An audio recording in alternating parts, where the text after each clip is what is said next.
तो चलो अब टाइम आ चुका है गेहूं बुआई का। सीड ड्रिल मशीन आ चुकी है, ट्रैक्टर आ चुका है, इसके ऊपर हम पाटर लगा के पूरे खेत को एकदम लेवल कर दिया है। दोनों वेराइटियां नीचे पॉलीथीन बिछा के और रख दी है।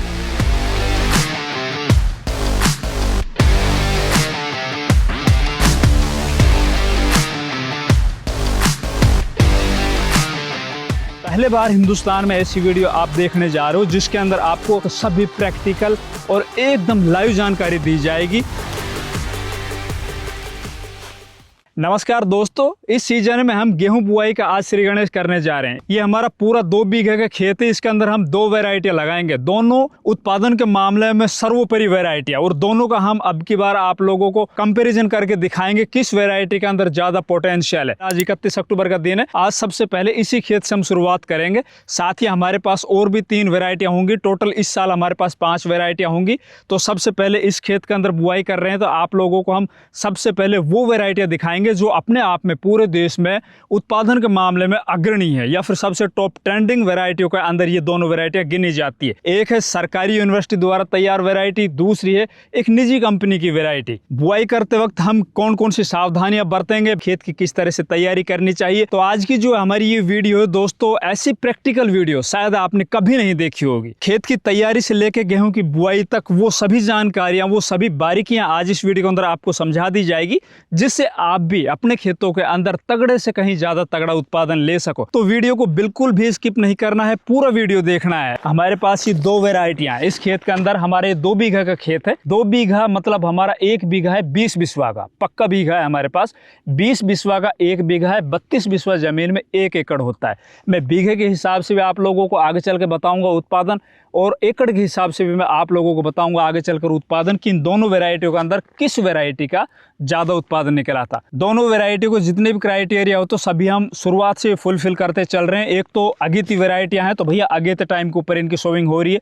दूसरा, दोनों वैरायटियां ज्यादा खाद मांगती है, मतलब 1.5 गुना खाद उर्वरक मांगती है, तो वो भी हम इस खेत के अंदर दे चुके हैं बेसल डोज के अंदर। तो बुआई करने से पहले, वैरायटियां बताने से पहले, सीड ट्रीटमेंट से पहले मैं बताता हूं कल हमने इस खेत के अंदर बेसल डोज में कौन कौन से खाद उर्वरक दिए थे। तो चलिए आप पहले वो देखिए। तो देखिए भैया, हमने इस खेत के अंदर, पहले तो मैं बताता हूं आपको जुताई कितनी की है। हमने जब पलेवा किया, पलेवा करने से पहले 2-3 जुताई की थी। उसके बाद हमने पलेवा किया, पलेवा के बाद हमने एक बार अहरों से जुताई की। दोबारा इसके ऊपर आप देख पा रहे होंगे, ये हमने कल्टीवेटर से जुताई की।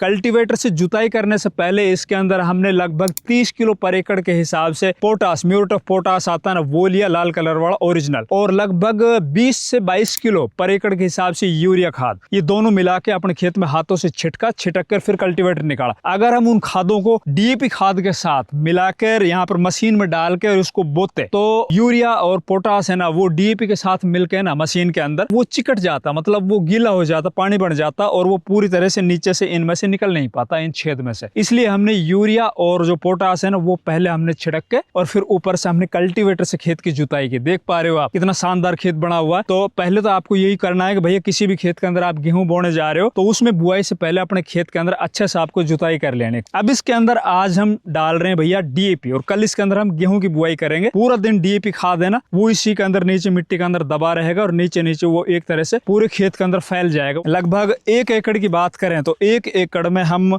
60 किलो डीएपी ले रहे हैं। अगर हमने ये खाद हमें नहीं मिलता डीएपी खाद, तो इसके अंदर हम टीएसपी लेते इतनी मात्रा में। अगर टीएसपी खाद भी हमें नहीं मिलता तो हम लगभग 120 किलो सिंगल सुपर फास्फेट आता है ना, वो हम लेते। तो अभी आपको दिखाता हूं भैया, हम इसके अंदर ले रहे हैं डीएपी, क्योंकि हमने तो पहले से अपनी व्यवस्था कर रखी है। क्या है कि 1-2 साल से डीएपी की बड़ी मारा मारी है, तो भाई टाइम से पहले हम ये खादें है ना अपने पहले से स्टॉक कर लेते हैं। आजकल तो गड़बड़ भी हो रही है डीएपी के रूप में, पता नहीं लोग क्या क्या दे रहे हैं कट्टों के अंदर पैक करके। ये देखो भैया, 1 नंबर ओरिजिनल डीएपी। आप इसको पहले तो आप इनके दानों को इस तरह से नखून से दबा के देखो, टाइट होने चाहिए, फूटना नहीं चाहिए। अगर वो फूटते हैं तो सिंगल सुपर फास्फेट। दूसरा, आप इनके कुछ दाने लेके और अपनी गैस है ना, गैस के ऊपर तवा रख के और उसके ऊपर उन दानों को डालिए और नीचे आप गैस को चला दीजिए। तो थोड़ी देर में अगर असली डीएपी होगा तो उसके अंदर से वो मतलब फूलने लग जाएगा। वो अगर असली डीएपी नहीं है तो वो दाने यूं की यूं ही पड़े रहेंगे। पूरा 60 किलो पर एकड़ के हिसाब से हम इसके अंदर बोएंगे डीएपी।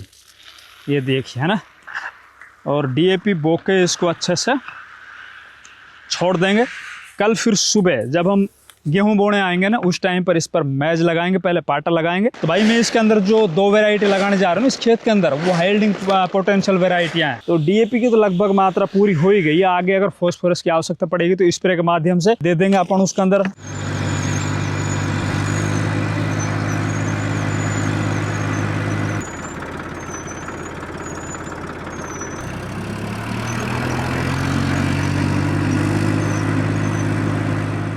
तो साथियों, कल इस खेत के अंदर हमने बेसल डोज में खाद उर्वरक जो भी हमने दिए थे ना, नीचे सीडल मशीन से पूरे खेत में बो दिए थे। आज हम इस खेत के अंदर आ चुके हैं गेहूं बुआई के लिए। गेहूं बोने से पहले इस खेत के अंदर हमें लगाना है पाटा। पाटा की इंपॉर्टेंस इस टाइम के ऊपर बढ़ जाती है। अगर आप बगैर पाटा लगाए गेहूं की बुआई करते हो तो एक तो आपकी जो गेहूं बुआई है ना वो एकदम साफ नहीं आएगी, मतलब जो खोड़ निकलेंगे वो ऊंचे नीचे दिखाई देंगे। गेहूं की जो नीचे जमीन के अंदर जाएगा ना, कहीं पे ऊंचा चला जाएगा, कहीं पे नीचे चला जाएगा, तो उसके अंदर बहुत से बीज वो जामेंगे नहीं। दूसरा, आगे जब हम सिंचाई करेंगे, अगर हमारा खेत ऊंचा नीचा रहेगा तो कहीं पे पानी भर जाएगा, कहीं पे सूखा रह जाएगा। तो इस समस्या का समाधान है आपके पास बुआई से पहले पूरे खेत के अंदर आप जैसे खाद उर्वरक अपने खेत में बेसल डोज बोते हो, उसके बाद बुआई से पहले अपने खेत के अंदर आपको पाटा लगा देना है। चलते हैं भैया, पाटा लगाते हैं।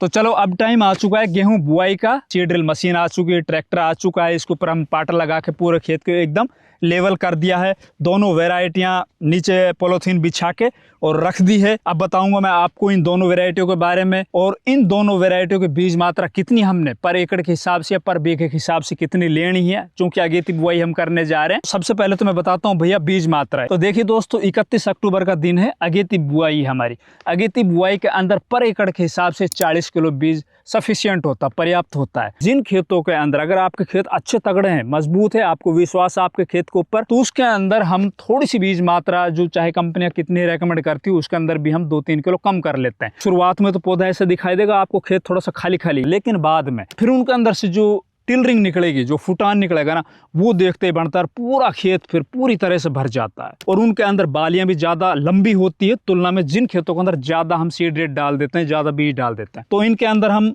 लगभग पर एकड़ का बता रहा हूँ 37-38 किलो पर एकड़ के हिसाब से हम बीज बोने जा रहे हैं दोनों वेराइटियों का। ठीक है, तब मैं बताता हूँ आपको वेराइटी। ये जो वेराइटी मेरे पास है ना, ये मैंने पीछे भी आप लोगों से वीडियो के माध्यम से बताया था कि हमारे देश में सबसे ज्यादा उत्पादन देने वाली वेराइटियों में निजी कंपनी की कोई वेराइटी है तो श्रीराम कंपनी की 5SR05। उस टाइम पे आप लोग भी शायद बहुत से लोगों ने कमेंट किए थे कि भाई पता नहीं आप इस वैरायटी को अपने खेत में बोओगे या फिर यूं ही आप वीडियो बना रहे हो, कंपनी का प्रचार तो नहीं कर रहे हो। तो भाई मैं बोने के लिए ये वैरायटी मैंने अपने शुरुआत में पहले मंगाई थी, क्योंकि इस तरह की जो वैरायटी है ना वो बाद में शॉर्ट हो जाती है, फिर इनके रेट बढ़ा दिए जाते हैं या फिर इनके अंदर सही बीज नहीं मिल पाता, नकली बीज मिलता है। ये देख लीजिए भाई, इस खेत के अंदर बोऊंगा, यहाँ पे हम बैठे हैं ना, इस साइड के अंदर ये वैरायटी होगी। 1 बीघा जमीन के अंदर मैं 27 से 28 किलो बीज डालूंगा। ठीक है, एक तो ये वैरायटी होगी। खेत के इस साइड में आधे हिस्से के अंदर मैं दूसरी वैरायटी लगाऊंगा। टॉप वैरायटी है, सरकारी प्रतिष्ठान द्वारा तैयार वैरायटी है, directorate of barley and wheat research Karnal द्वारा DBW 303। 27-28 किलो 27-28 किलो दोनों में डलेगा, मेरे को पता है, लेकिन मशीन में अपन 30-30 किलो डाल के चलेंगे और बचेगा फिर बाद में मशीन से निकाल लेंगे। निजी के अंदर ये अपने आप को बोल रही है कि मेरे से ऊपर कोई उत्पादन नहीं दे सकता, सरकारी के अंदर ये बोल रही है कि मेरे से ज़्यादा कोई उत्पादन नहीं दे सकता। ठीक है भाई, देखेंगे अब की बार प्रैक्टिकल पूरा देश देखेगा। पहले बार हिंदुस्तान में ऐसी वीडियो आप देखने जा रहे हो जिसके अंदर आपको बुआई से लेकर और कटाई तक सभी प्रैक्टिकल और एकदम लाइव जानकारी दी जाएगी। सबसे पहला काम करना अपन को बुआई से पहले, ये आपको भी करना है, मैं ही नहीं कर रहा हूँ, आपको भी करना है अगर आपको अच्छा उत्पादन चाहिए। देखो 10-1 किलो बीज में बचा लेता हूँ। ये बीज मैंने बचा लिया, क्योंकि पहले मशीन के अंदर हम डालेंगे श्रीराम 5SR05 को, आधे खेत में बो के फिर इस वैरायटी को अपन बोएंगे। तो इसके अंदर हमें क्या करना है, हमें सीड ट्रीट करना है। सीड ट्रीट करने के लिए भैया मैं क्या लेकर आया हूँ, ये थोड़ा सा खर्च है ना, ये थोड़ा सा खर्च आगे चलकर ये समझ लो आपके उत्पादन को कई गुना ज्यादा बढ़ा जाएगा। जमीन के अंदर दीमक होगी, फंगस होगी, वो एक्टिव हो जाती है कई बार, तो उन सब समस्याओं की रोकथाम के लिए दीमक और नीचे जमीन में किसी भी तरह का कोई इंसेक्ट हो उसकी रोकथाम के लिए हमारे पास ये है 5% फिप्रोनिल, किसी भी कंपनी का 5% फिप्रोनिल लिक्विड लगभग आपको 1 किलो जो आपका बीज है ना, उसके अंदर आपको 2 से 3 ml ये मिलाना है आपको। दूसरा इसके अंदर आपको लेना है भाई फंगिसाइड। फंगिसाइड में आप क्या लोगे, एक तो इसके अंदर निकलता थिरम, कॉन्ट्रैक्ट फंगिसाइड है, थिरम भी लगा सकते हो आप। बाकी मैं तो देखो इसके अंदर कार्बेंडिज्म लेकर आया हूँ, ये सिस्टेमिक फंगिसाइड है। इसके साथ ज़मीन में जाएगा तो पूरा एक जहाँ पर बीज होगा ना उसके चारों साइड में एक घेरा बना लेगा ये। तो भाई सीड ट्रीटमेंट करते वक्त आपको ये सावधानी ज़रूर रखनी है कि अपने हाथों में आपको ग्लव्स है ना वो पहन लेना है, क्योंकि ये भाई जहर है। ये खोलना है। लगभग 30 किलो बीज अपना ये रखा है। 30 किलो बीज में लगभग मैं डालूंगा इसमें 100 ग्राम डाल दूंगा, 250 ml लेकर आऊँ। लेकिन उससे पहले इसके अंदर थोड़ा सा पानी मिला लेते हैं भाई, क्योंकि बहुत ज़्यादा ये गाढ़ा होता है। इस तरह से इसमें आप थोड़ा पानी मिला लो, इसको हिला लो एक बार। पानी और जो इसके अंदर फिप्रोनिल है ना, थोड़ी गाढ़ी होती है वो। अब अपने हाथ पे यूँ एक अंदाजे के हिसाब से मेरे को तो ये है कि 100 ml लेना है। इसमें भी सावधानी रखनी भाई एक चीज़, बहुत से किसान क्या करते हैं सीड ट्रीटमेंट करके ना, जैसे ये ले ली, ये सीड ट्रीटमेंट करके सीधा का सीधा और मशीन में बीज डाल देते हैं। आपका जो सीड रेट है ना और कम हो जाएगा। इसके ऊपर अब लगभग हमें 2 से 3 ग्राम पर 1 किलो बीज के लिए हमने कार्बेंडिज्म, आप कार्बेंडिज्म मैनकोजेब भी ले सकते हो, थिरम निकलती है वो भी आप ले सकते हो। आजकल तो और भी भाई बढ़िया बढ़िया फंजीसाइड आ रहे हैं, जिसके अंदर थाइमेथोक्सोम भी होता है, थाइफनेट मिथाइल भी होता है, जोक्स्ट्रोबिन भी होता है, उससे भी आप सीड ट्रीटमेंट कर सकते हो। अब इसको अपन को मिला लेना है। ये देखो भाई, मिलाने के बाद ये जब पूरी तरह से मिल जाए ना अच्छे से, मिलाने के बाद आपको बीज को सुखाना जरूर है, 1 घंटा आधा घंटा।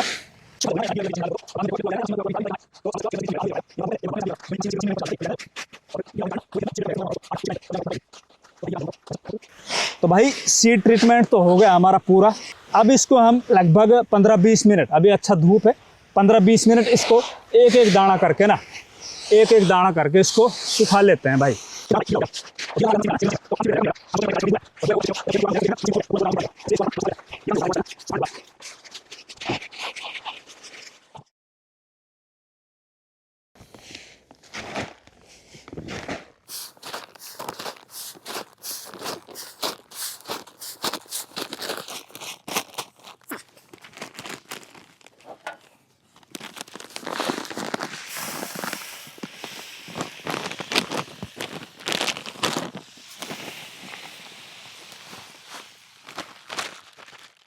अब भैया बीज हमने मशीन के अंदर डाल लिया है। बुआई से पहले कुछ सावधानी बरतनी है आपको। मैंने आपसे बताया है ना कि सभी जानकारी प्रैक्टिकल मिलेगी, सभी चीज़ों को फॉलो करोगे तो अब की बार तगड़ा उत्पादन लोगे।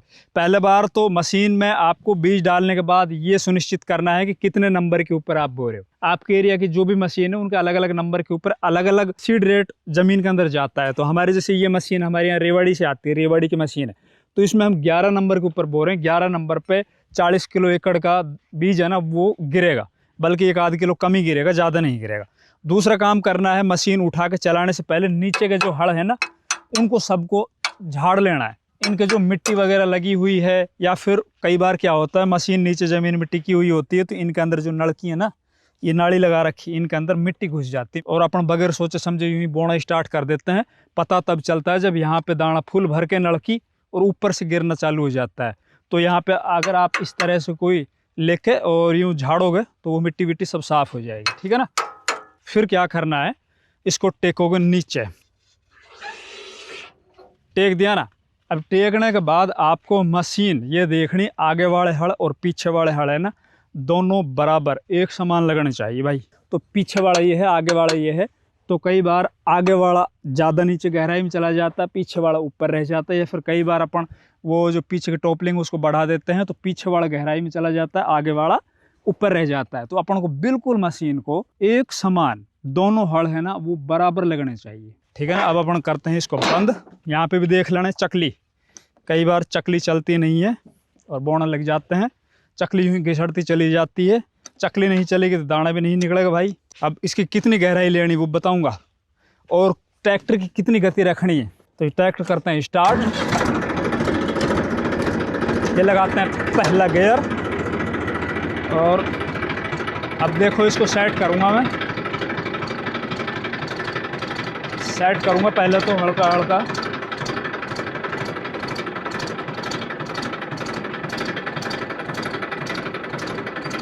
ये धीरे धीरे सेट कर रहा हूँ अभी मैं।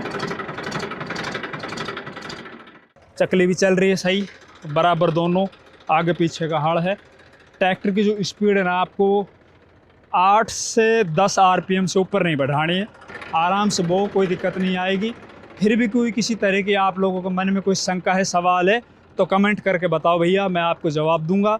और वीडियो पूरी आपने देखी है, बहुत बहुत आपका धन्यवाद। वीडियो पसंद आए लाइक करना है, चैनल सब्सक्राइब नहीं किया तो प्लीज़ चैनल भी सब्सक्राइब करना है। और अब की बार गेहूं का बढ़िया उत्पादन लेने के लिए हमारे साथ लगातार जुड़े रहना है। धन्यवाद।